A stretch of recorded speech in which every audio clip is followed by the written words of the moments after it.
Hello, Carol here, and my insight today is the following. There's two types of thinkers. There's many types of thinkers, but I'm going to talk about two. One is the neurotypical thinking habit and natural thinking method, and then two is the Aspies thinking habit and natural thinking method.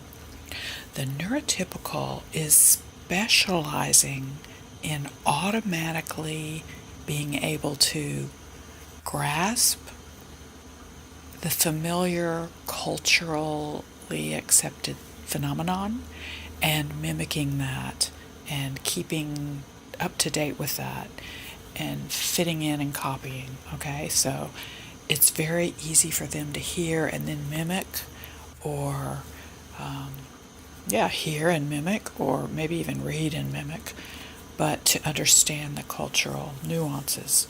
And for example, in a project, they would just do it the normal way that everyone else does, and they quickly get how other people do that project because they just quickly pick up, kind of like the Chinese are very quick to be able to copy the iPod and sell it.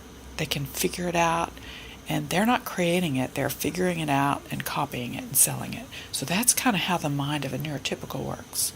Now, on the other hand, the mind of an Aspie, in my experience and observation, and also reading about it, seems to confirm this pretty strongly. The Aspie habit of thinking and natural method of thinking is more about creation.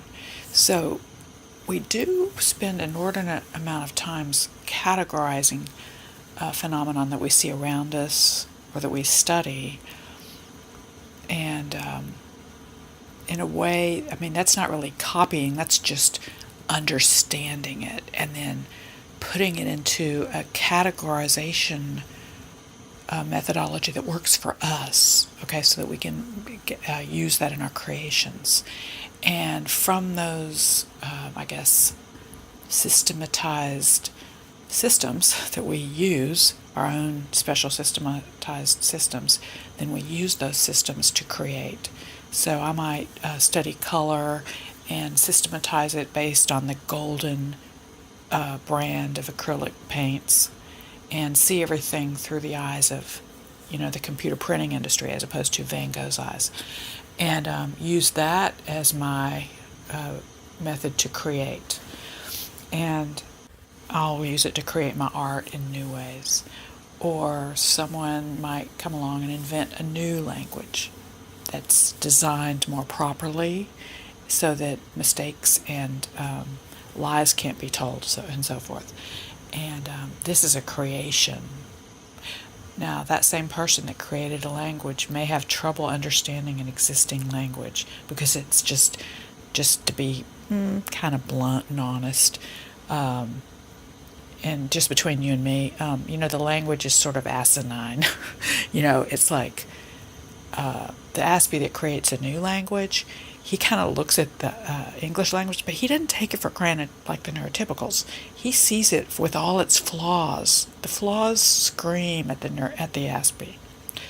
And the Aspie wants to fix it and make it better. So he'll invent a new language that doesn't have all the problems that English has. But we neurotypicals, I'm sort of half and half, but just say today I'm a neurotypical.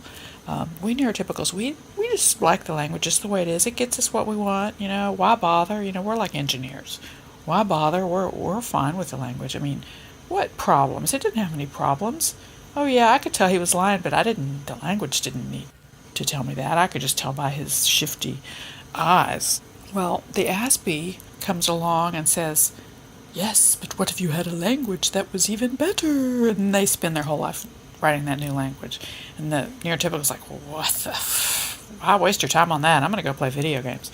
But then, 50 years later, when that Aspie's language is adopted as the world language for peace, and he gets a posthumous Nobel Prize, it's like, okay, are you going to judge him now? So that's what Aspies are. That's how they think. Revolutionary, visionary, and or change the world thinking. because they invent systems, they use the new systems which they invented to invent new systems and so forth.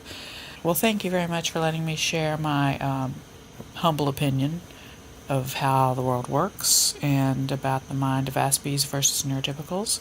I think they're both very needed in this world equally. You know, the Neurotypicals kind of hold everything together. They're sort of the grounding force that makes all the rules and everybody follows them. Then the Aspies are the ones that think outside the box and tweak the system so that it slowly evolves into a better system. You know how Einstein did that? You know, he sort of helped us understand about the speed of light. And thank you very much. Peace.